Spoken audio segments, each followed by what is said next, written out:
What's up, everybody? My name is Scott Waters. Welcome to Live to Metal. It's time for a big edition of The Mail. What's up, everybody? My name is Scott Waters. Welcome to Live to Metal. Got a little package here I'm going to open up, courtesy of Harmless Rebel or Steve Bodine. You may know him from the vinyl community. Also got a package yesterday, which I thought was kind of cool. This is the package here.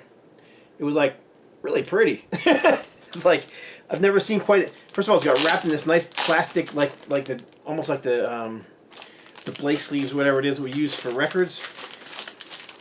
And then it's got this beautiful box with an OB strip wrapped around it. I mean, this has got to be the most beautiful packaging I've ever seen. Just, you know, this nice picture painting here. OB strip, and then you open it up, get all that up and open up, and then the CD was hidden nicely inside, wrapped in bubble wrap. So I just got to say that's probably the nicest package I've ever received in the mail. And I did order a CD from Japan for something upcoming for No Love Till Metal Records, and I needed to get a Japanese copy of it, but was shocked to get this beautiful package in the mail. Yeah, pretty neat. So I just thought I'd show it since it's a mail episode as well. I wanted to show this as well because this is just way too cool. A few weeks ago I did a Grail video, Grail Wants video, and a guy who watches our videos, doesn't know me personally, but is a friend of Trog's, who you might know from my Hard and Heavy series, said he had one of the albums that I asked for or showed in my Grail. So he sent that to me. His name was Glenn. Don't want to say his whole name in case he didn't want me to say it, but he sent me Metal Massacre 2. I'm sorry, 3. Metal Massacre 3, and it was the Metal Massacre I was missing.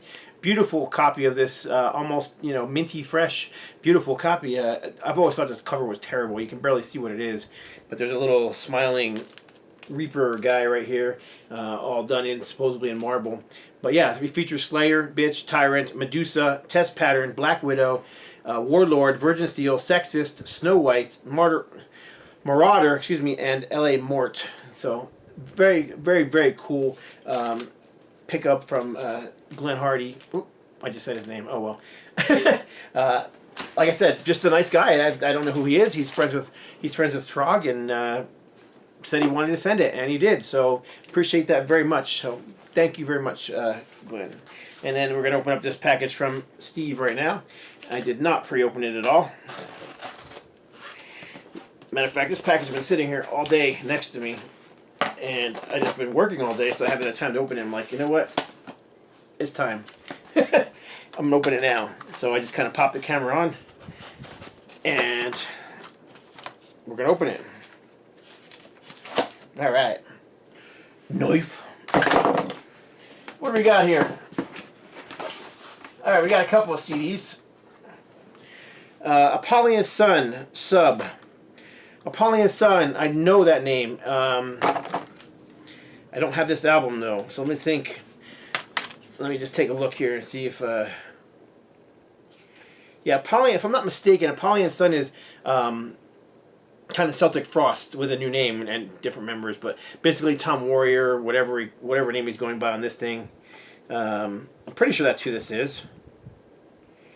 Yeah, Tom Gabriel Fisher on here, so yeah, that's exactly what it is. And I don't have this. I'm almost positive I've never even heard this, although I am familiar with it because I've heard bits and pieces on online and on YouTube and whatnot. But yeah, I'll have to check this out. Obviously, very 90s looking cover. When did this come out?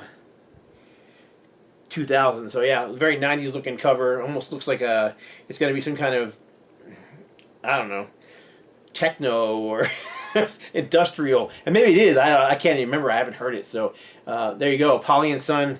Name of the album is Sub. And then as well there is World on Fire by Slash, featuring Miles Kennedy and the Conspirators. And I've not heard this one either. I don't follow Slash too closely. I mean, when Guns N' Roses' first album came, well, I should say the first album, when Appetite for Destruction came out, I was working at a record store in Rochester, New York, and I loved it. And it wasn't really popular right away. Actually, I was pushing it on people at the store, and people just weren't into it. It took several months, maybe even a year, before that album finally just took off. But I loved it. I thought it was a great album. For whatever reason, after that, I just kind of lost interest. I didn't really follow Guns N' Roses as much.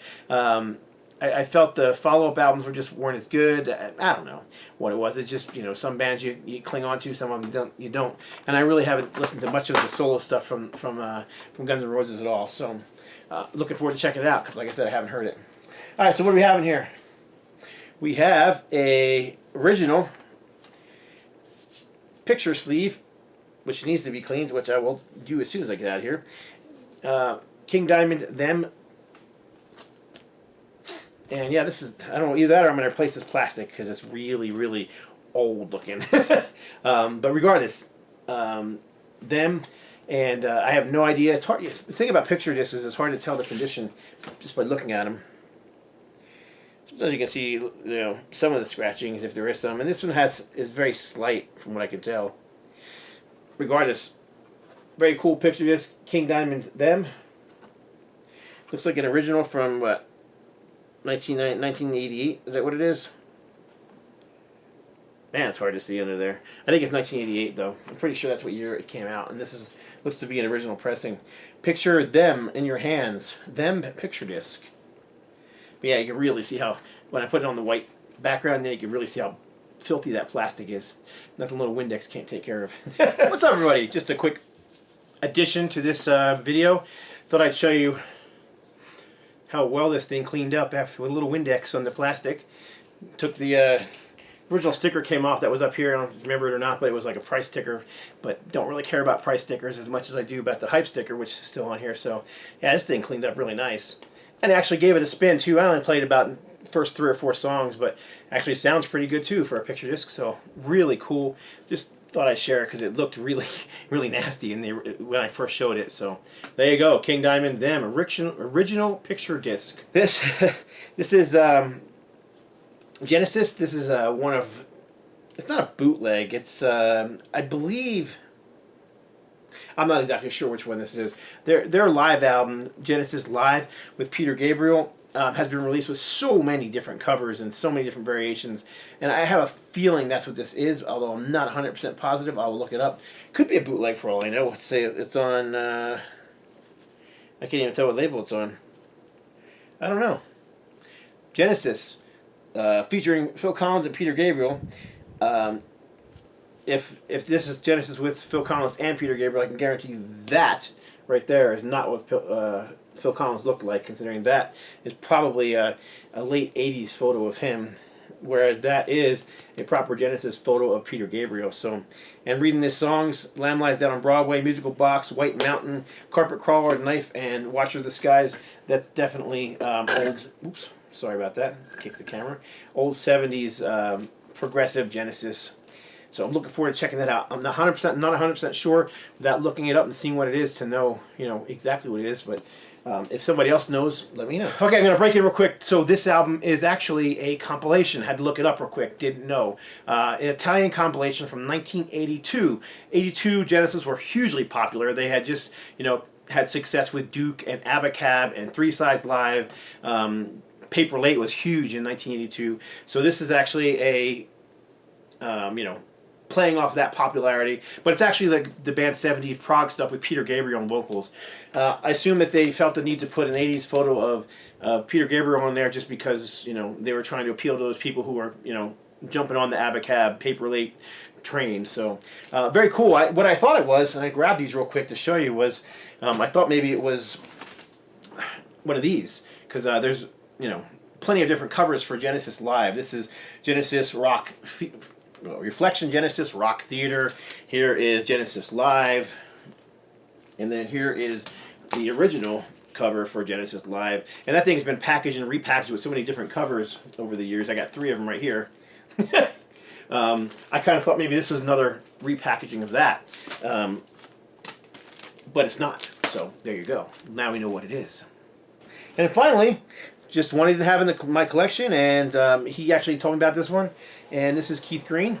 This is, I don't know what style, music-wise, Christian rock, Christian AOR, contemporary Christian music. I don't know. Keith Green is just one of those artists I grew up with, and I just still adore his music. Very much not hard rock or heavy metal. Very, very different from that kind of sound. So a lot of people probably who like that probably won't get into this unless you dig the mellower side of rock and roll. Matter of fact, Keith Green is a piano player, so a lot of these songs are not even keyboard based but piano based songs. So but I like Keith Green. This is kind of a best of compilation thing called The Collection. It's got the shrink wrap on it. Whoop, I'm ready to make people gasp. I don't care about shrink wrap. I take it off. I put proper sleeves on it. So a lot of people like to leave the shrink wrapping on. I kind of hate it. It just gets in the way. It gets torn up. It sticks to the ink sometimes. Whatever. Yeah, this was released in... I'm assuming this is going to be an 80s release at some point. But I do not see a year anywhere on this record. Let's see if there's a year on this center ring. Nope. No year. Lots of copyright dates all in the 70s, but I'm fairly sure this is an early 80s. I don't know what that means. 6:30 on the dot. Right on the sleeve. I don't know. Anyhow, Keith Green, the Keith Green collection. Very cool. Awesome package from Steve. Thank you for watching. God bless. Stay strong.